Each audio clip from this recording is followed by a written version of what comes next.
Thank you for having me, and I'm talking about today MassHealth updates for 2026. There's some exciting new changes. As a reminder, this presentation is meant to be a general overview of common MassHealth mistakes and information. It should not be considered as official legal advice. You should consult an elder law attorney if you need help. So just focusing on the basics to get started, there are two federal programs, Medicare and Medicaid. Medicare is health insurance if you're retired or disabled. Medicaid is health insurance for low-income individuals, but it can also pay for long-term care, either at home or in a nursing home. Medicaid is administered by state agencies, and that state agency in Massachusetts is MassHealth. So MassHealth is Medicaid. It is separate from Medicare, and you can have both at the same time. So for 2026, there's a lot of new changes for income and asset limits. So the income limit for everybody goes up every year for the frail elder waiver, which is home care, or the PACE program, which stands for Program for All-Inclusive Care for the Elderly. For 2026, the income limit is $2,982 a month. That's gross income. So if you think, someone who wants to qualify, you have to look at their gross income before any deductions to determine if they're under the limit. For frail elder waiver and PACE, you can receive services through those programs, even if you're over the income limit, but it's dealt with differently. So for the frail elder waiver, if you're over income, you can apply and then you'll have to pay down a 6-month deductible on medical expenses. And what's tricky that they don't really guide you on this is that you want to spend that deductible down as quickly as possible in the first month of your receiving care, because then you have to report the spend down to MassHealth and then they will turn on the care for the remainder of that 6-month period.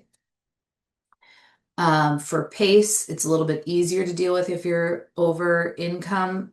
You'll just have to pay a monthly fee to the PACE provider for the overage.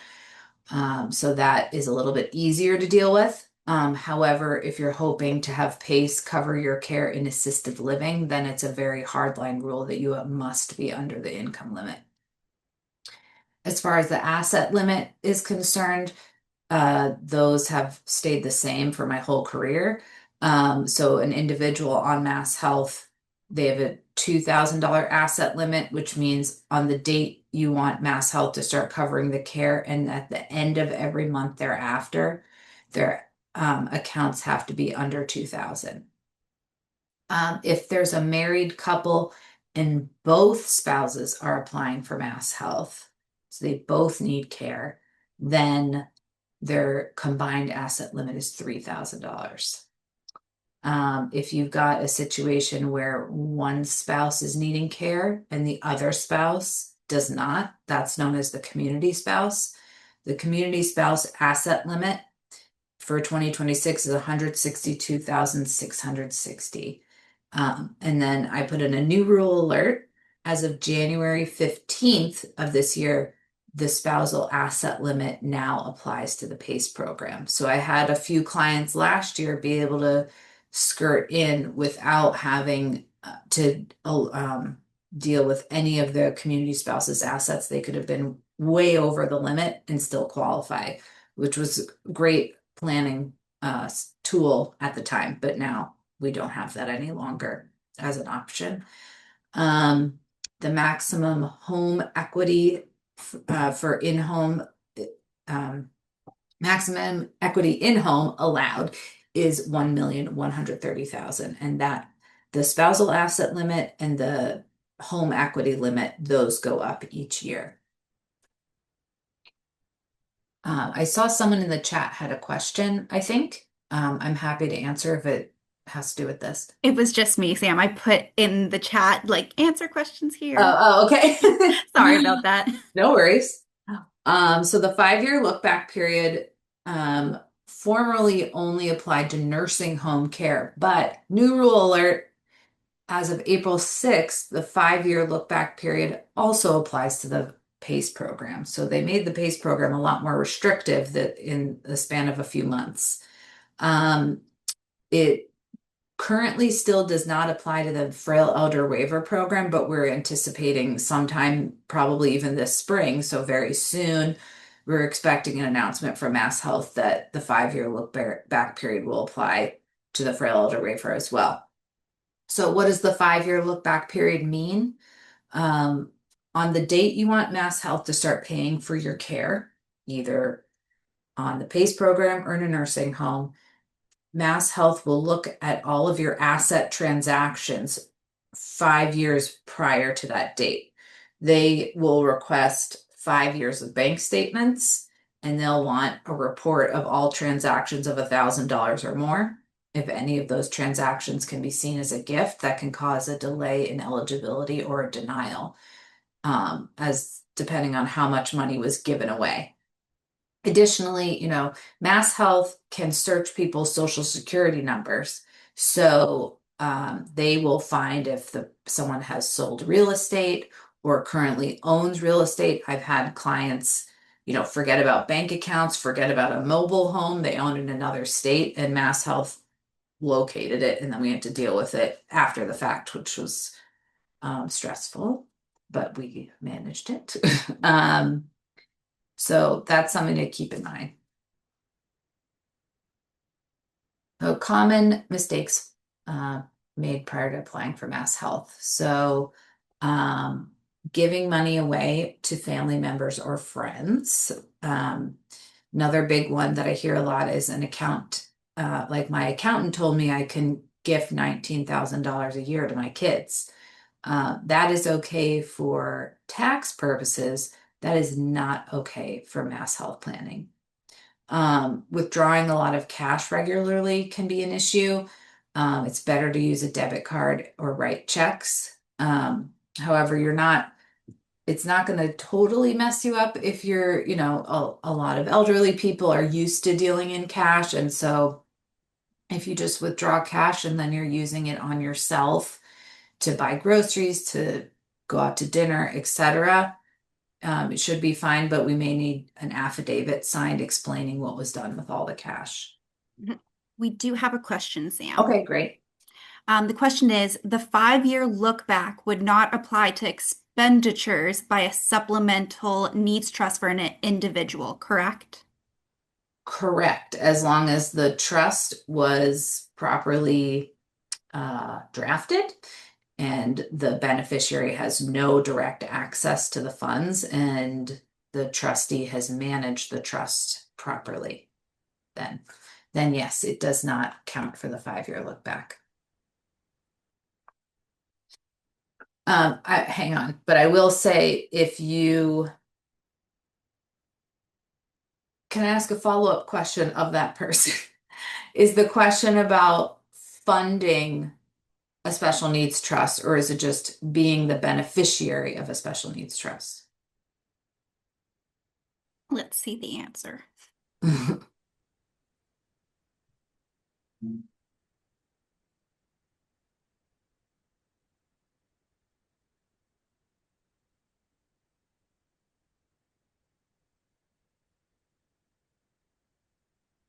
Don't have an answer yet. Okay. Well, and I'll cover this later, but if you're funding, oh, you have the answer? Yes, just expenditures to benefit. Okay, so the expenditures for the beneficiary, then yes, then that wouldn't affect their 5-year look back. I'll talk about later funding a special needs trust as part of the planning. If let's say an elder needs care but has a disabled child, they can fund a third-party disability trust or supplemental needs trust, and it will not affect their 5-year look back period if it's documented that that child is disabled.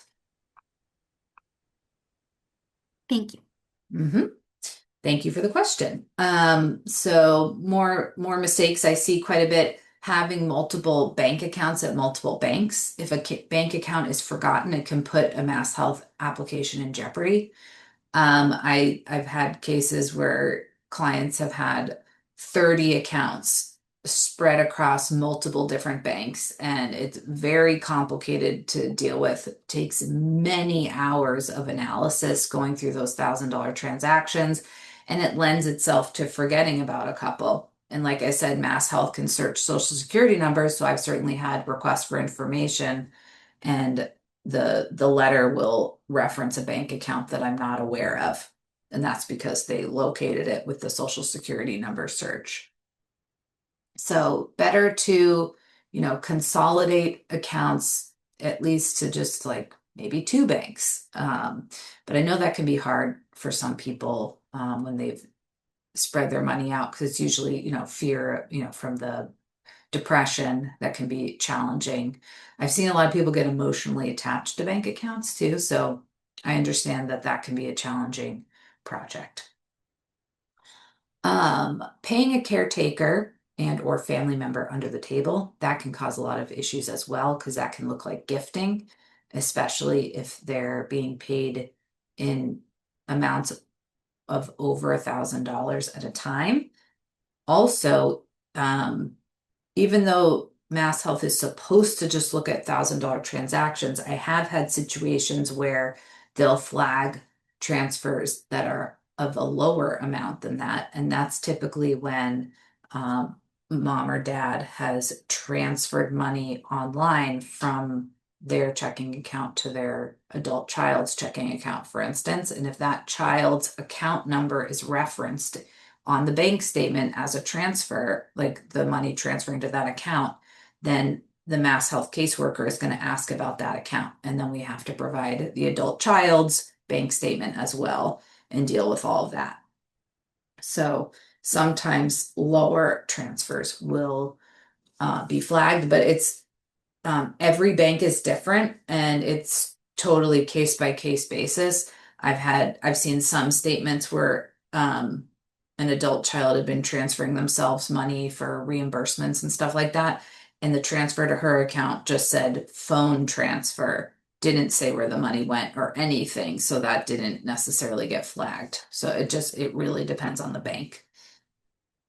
Um, but paying a caretaker under the table, so when we're starting to need care, sometimes people will find someone on like care.com or they'll have a family member or friend that's willing to be their caretaker, which is a very lovely thing to do.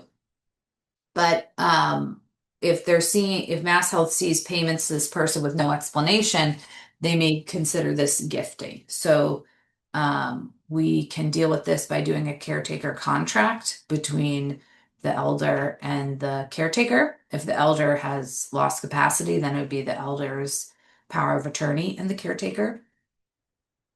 This can sometimes be a tricky situation to deal with because a lot of the people that are getting paid under the table don't want to pay taxes on their income and don't want a paper trail. So sometimes they don't want to sign this contract. So it can be a little tricky um, to deal with. So sometimes it just works out or is easier if you just work with a private home care agency and then you don't have to deal with, you're just paying an agency, there's a contract, they're paying taxes on the income, and it's just a little bit easier to manage. Although the downside is it's going to be more expensive. Some other common mistakes I see a lot, transferring real estate, car, or an asset of any value to a family member without having them pay their the fair market value. Um, Transferring real estate to a family member and retaining a life estate. That's okay in most cases. When when you have a life estate deed, it means that you have taken your real estate, transferred it to, for example, an adult child.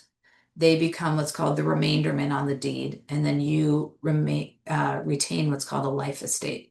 If you're the life tenant of your real estate, that means you have a right to live in and maintain the home and make repairs. And then if you later move out, and the house is rented out, you get rental income. If the house is sold while you're alive, um, you get a small percent of the sale proceeds, and that's calculated through this IRS table, depending on age and a bunch of other factors. And then your remainderman gets the rest of the sale proceeds. The problems with this are one, needs to be done more than, beyond the 5 year look back. And it's more risky because if you make your child the remainderman on your house and then that child gets sued or gets divorced, it's considered an asset of theirs. And then your primary residence can be at risk. Not having a durable power of attorney or having one that's not very strong and maybe not was not found online instead of drafted by an elder law attorney can cause a lot of problems. Also, not knowing where the original is can cause issues as well. To get a durable power of attorney attached to the bank account for financial decision making, you need to have the original. If real estate needs to be sold, you need to have the original as well. Asset protection measures that can be taken in advance. So, if you're thinking way ahead, getting a long-term care insurance policy can be extremely helpful. To pay for your long-term care. They can be quite expensive, but when you look at the costs of care currently and what they will most likely be when you need care, it's definitely money well spent. Depending on the type of policy and the coverage, it may be able to protect your home from a MassHealth lien. However, it's a very careful dance you have to do if that's if that's your goal. Because if you're using long-term care insurance to pay for home care or assisted living, you need to make sure that the policy is not exhausted at home or in assisted living before moving to a nursing home. The policy needs to still be in effect, even if it's just for a few days, in the nursing home in order to avoid, and then you later, basically, you've spent down all the money, used up your long-term care insurance, and then applied for MassHealth. You're not going to avoid the lien if the policy wasn't in effect when you became a nursing home resident. Another great asset protection measure is an irrevocable trust. Um, these we draft them as irrevocable. They're called irrevocable income only trusts. You can protect a home from a MassHealth lien if in a well-drafted trust that's been funded with the home more than 5 years before needing MassHealth. If the property is rented out, then you can still receive the rental income or net rental income out of the trust. Or if there's financial resources in the trust, you can also receive income produced by investments and interest. Irrevocable trusts are tricky and they're not right for everybody. So one thing that turns off a lot of people is the fact that they lose control over their home. With an irrevocable trust, you can no longer be in control of your property. You have to name a trustee, um, and you cannot be the beneficiary of the trust. You name potentially your children as beneficiaries. So if you wanted to at some point sell your home and downsize, you would have to go through your trustee to sell the house. The trustee can also purchase you a new home, and the trust can be picked up and placed on the new house and won't restart the 5 year clock. But you cannot have access to income. I mean, sorry, you can't have access to the principal. And usually your home mortgage needs to be paid off before you put a house in an irrevocable trust. If you check with your mortgage company, they're most likely going to tell you that if you transfer to an irrevocable trust, it will trigger a full payoff of the mortgage. So again, not for everybody. I'm very conservative when I advise clients on irrevocable trust because I want to make sure that that accessing the value of their home is not part of their retirement plan and that they have enough cash outside of the trust to be able to pay for their care if something happened. Let's say there's a unexpected health event 2 years after the trust was funded and the person needs care. They need to have enough cash in their name to private pay for their care for 3 years to make it through that 5 year look back. So it all depends on a lot of factors. Another very helpful planning tool that we use for married couples are called wills with testamentary supplemental needs trust. Testamentary means inside the will. And when we have married couples where one is applying for MassHealth, or if we're doing advanced planning and we don't know who's going to need care first, then both spouses will get these wills. We designate a portion of the assets and probably the marital home as a probate asset, meaning if you've got Mary and Larry, Larry needs care, Mary does not.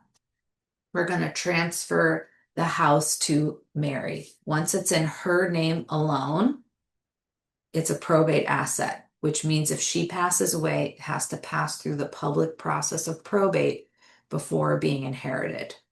And so these wills with testamentary supplemental needs trust says that if I predecease my husband, so if Mary predeceases Larry, any probate assets in her name, so here the house is in her name alone, will pass through the public process of probate and then will fund a supplemental needs trust for her surviving spouse. Any real estate or financial resources in this trust can be there for Larry's supplemental needs while he's alive. The state cannot touch the money. And then after he passes, it can be whatever's in the trust can be inherited by the kids or whoever they chose as beneficiaries. Again, the state can't touch it and it doesn't have to go through probate again because it's already gone through probate and now it's just a trust. Having a durable power of attorney, especially one drafted by an elder law attorney, is very important. You want to have one that has very broad authority because I'll be talking about last minute asset protection measures, and the durable power of attorney is super important because oftentimes the clients we're working with have memory issues, and so it's the power of attorney who's taking over managing the financial affairs and they need to have very broad authority to be able to do any of this asset protection planning.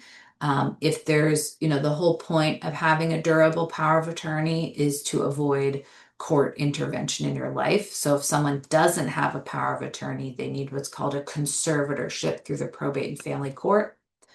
And, we're trying to avoid that by having a power of attorney. But if certain authorities are missing, like ability to transfer assets to a spouse or selling real estate, if those sorts of clauses are missing, then you'll still need to go to court and get what's called a conservatorship for single transaction to basically ask a judge for permission to do one transfer, like transfer of house from husband and wife to wife, for example.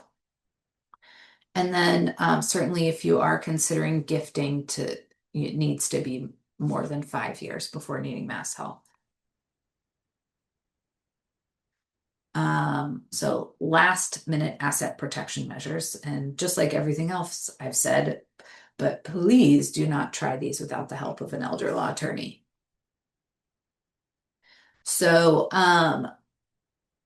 one thing that's always a good thing to do, you can either do this last minute or ahead of time, is a prepaid irrevocable funeral contract. So this is done with a funeral home. And so you would go to a funeral home of your choosing and discuss setting up, say you're doing MassHealth planning and you want to set up a prepaid irrevocable funeral contract. Most funeral homes should be aware of the rules surrounding these contracts, but the main things to remember is that these should not include line items for flowers or food, and that the contract needs to be irrevocable. Um, Funeral contracts can be vary greatly in price. I've seen some that are more than $15,000. But if you're choosing to get cremated, then cremation contracts are usually much less expensive. In addition to the funeral contract, you can set up a burial savings account.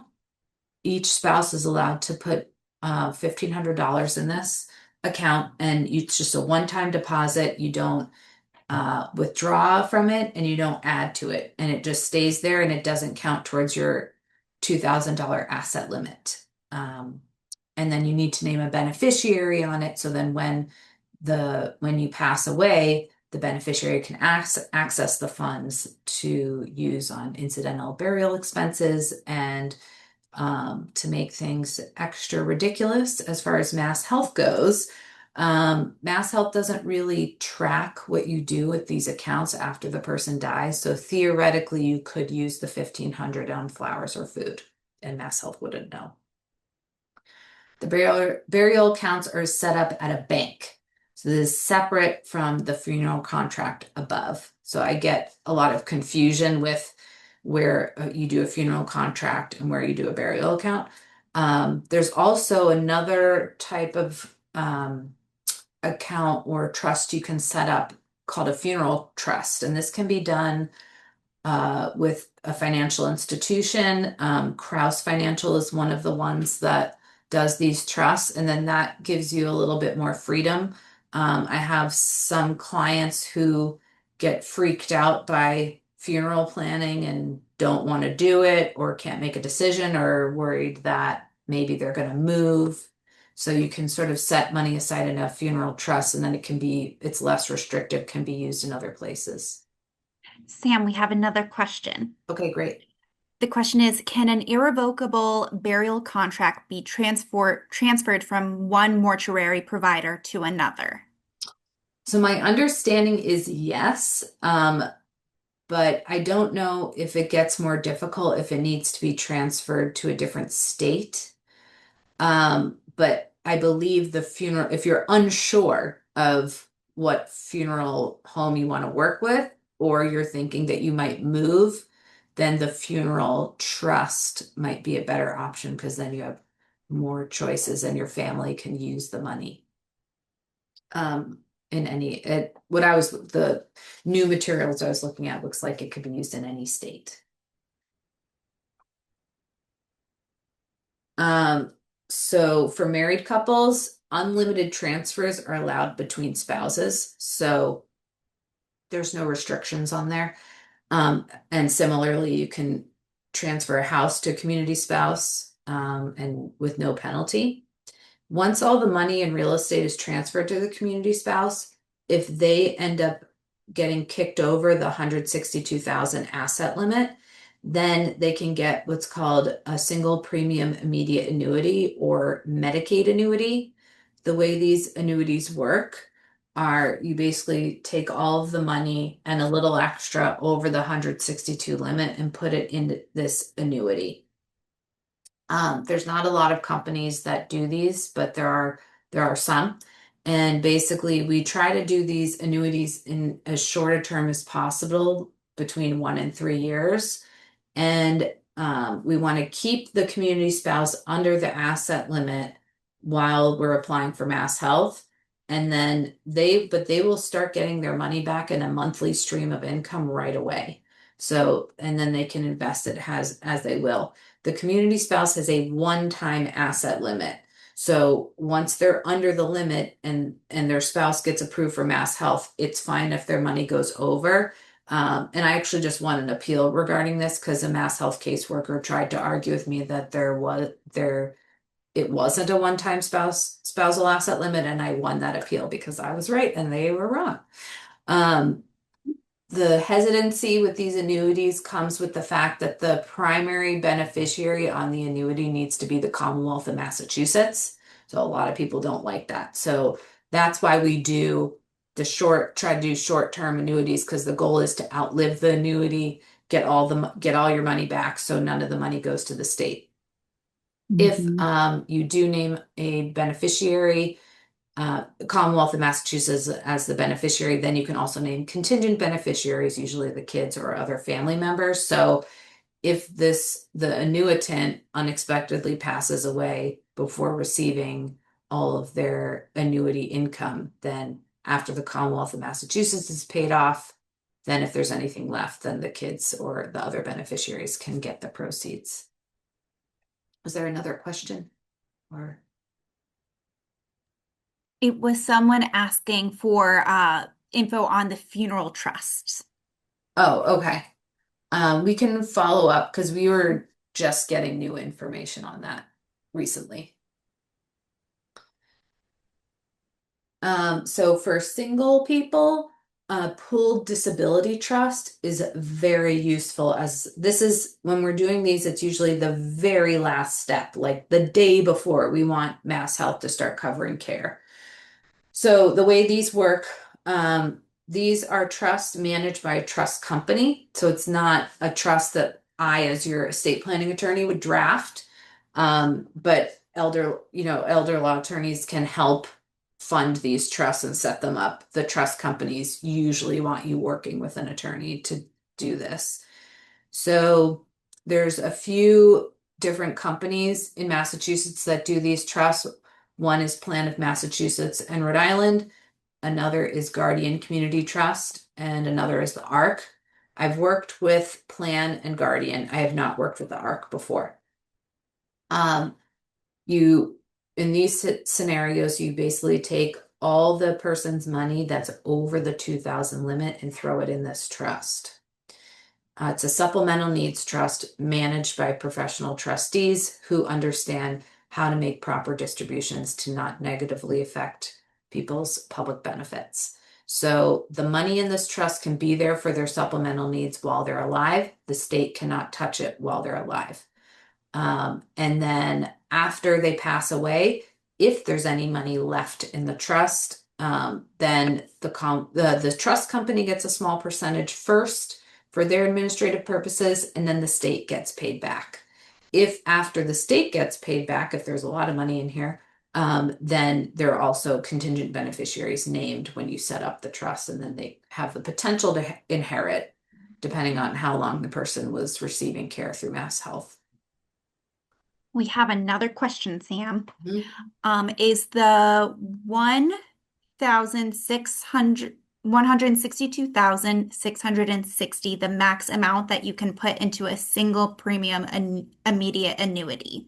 No, that number is the amount that you're allowed to have in your name outside of the annuity. Any money you have above that figure would need to go into the annuity for the community spouse and their institutional spouse to qualify as a couple for the institutional spouse to receive care. Another question came in too. Okay. Um, how are supplemental needs defined? So for mass health purposes, if so for example, when we fund it, because I just sent one in today, I have a pooled trust that I did for a client. The dad is disabled and in a nursing home, and we're applying for mass health for him. And anytime we submit an application to Mass Health that involves a pooled trust, we also need to submit documentation proving that this person is in fact disabled.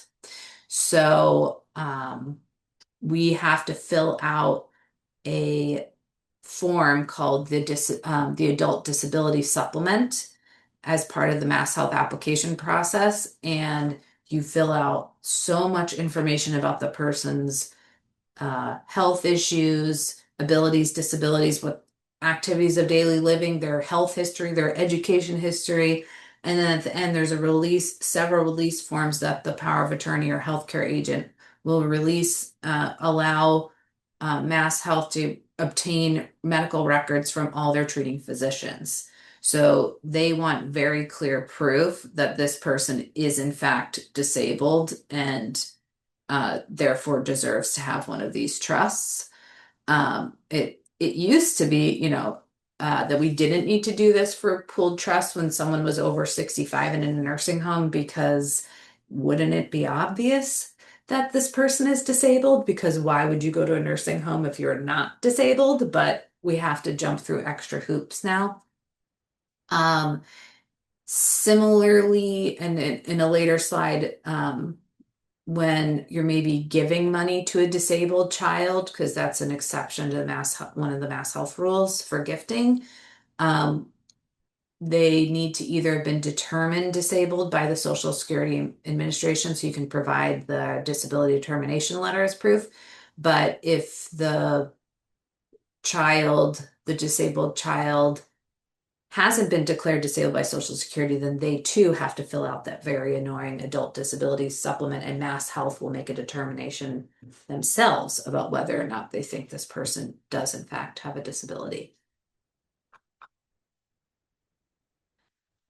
So here are some exceptions to the Mass Health gifting rules. So one is the caretaker child transfer of a house.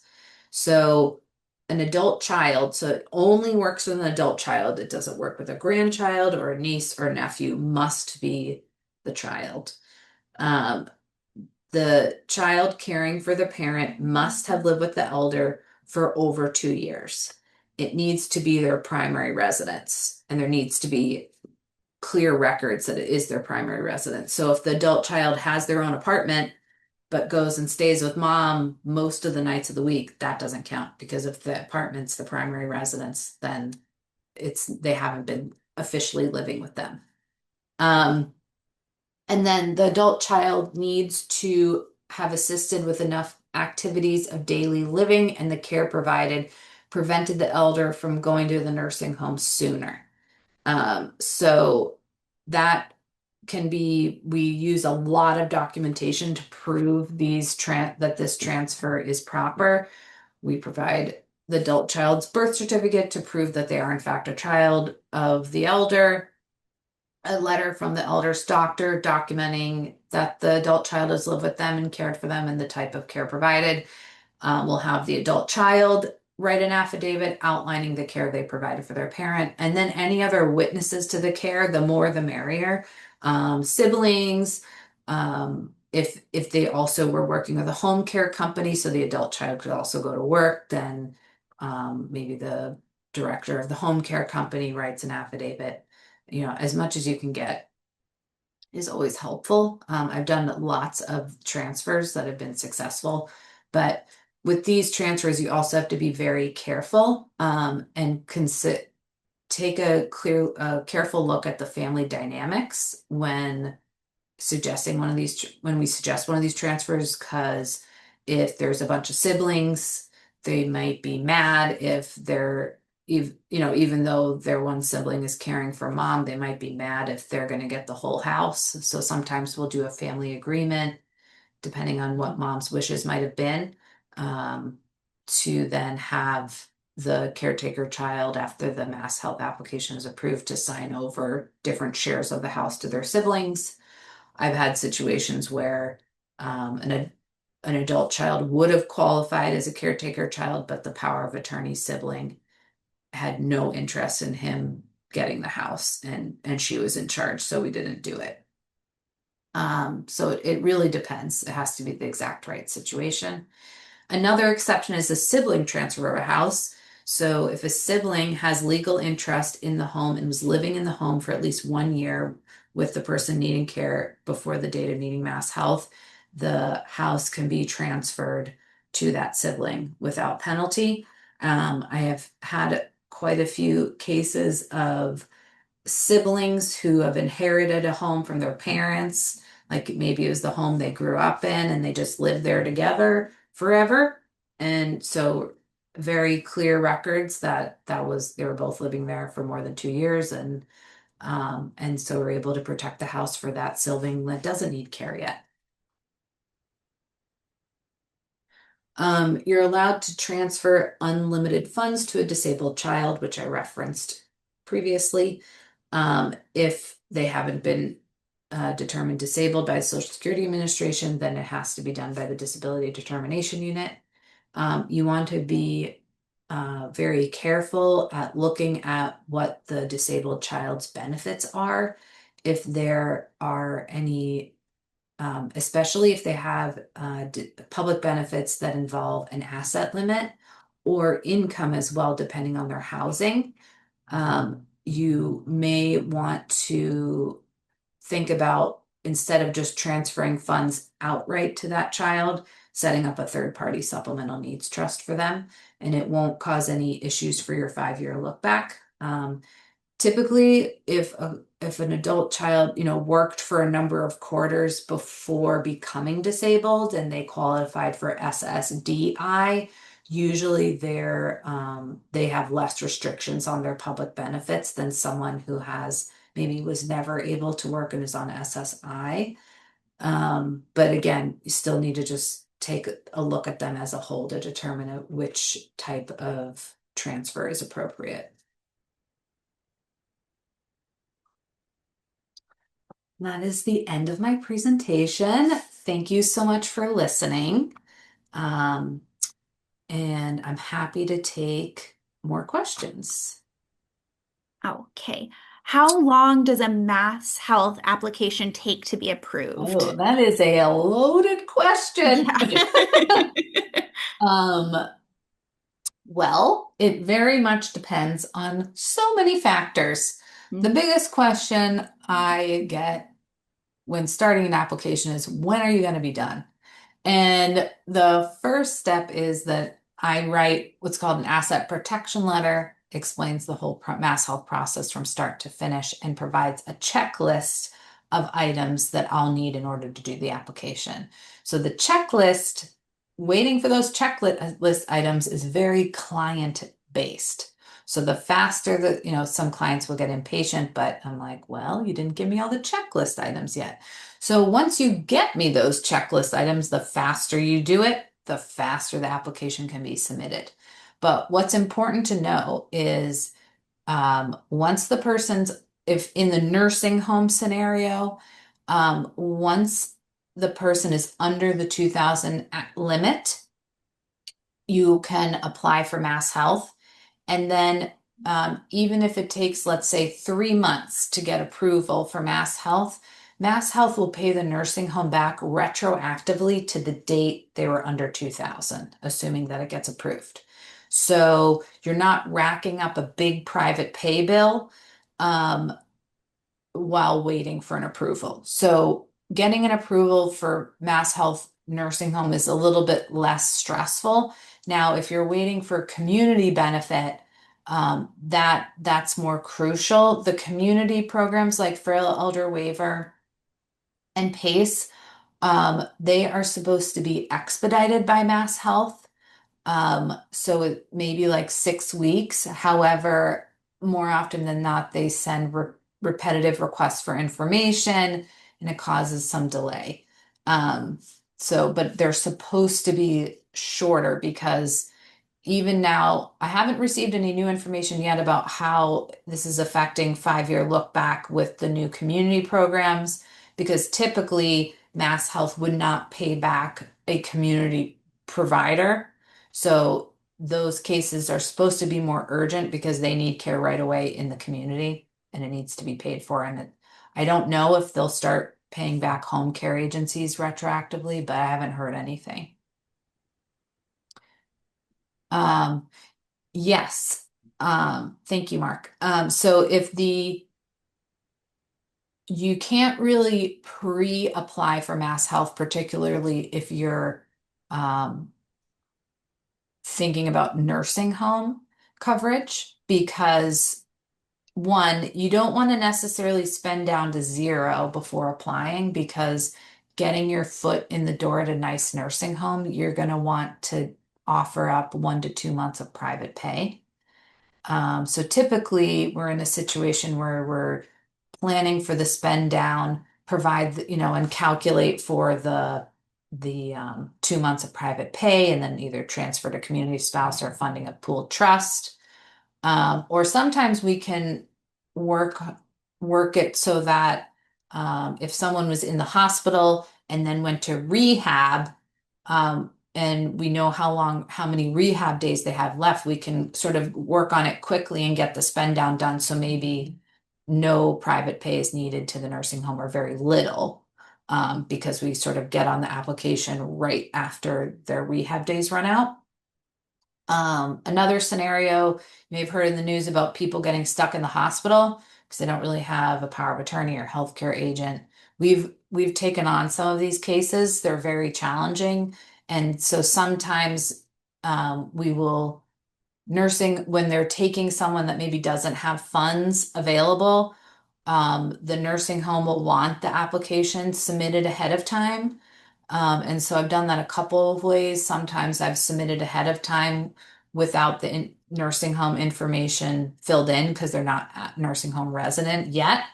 Another way we do it is providing the nursing home with a draft of the application to and have their executive director or a business office approve of it, and then they'll accept the MassHealth pending. And then we would submit it right the day they move in. So it kind of depends on the situation. But you don't really apply ahead of time. Unless the only time you apply for Mass Health generally ahead of time is if maybe you would need it for a supplemental insurance, just health insurance. But if you're needing care, even if you're on a Mass Health program already for supplemental insurance, you'll still need to do an application for home care, nursing home care.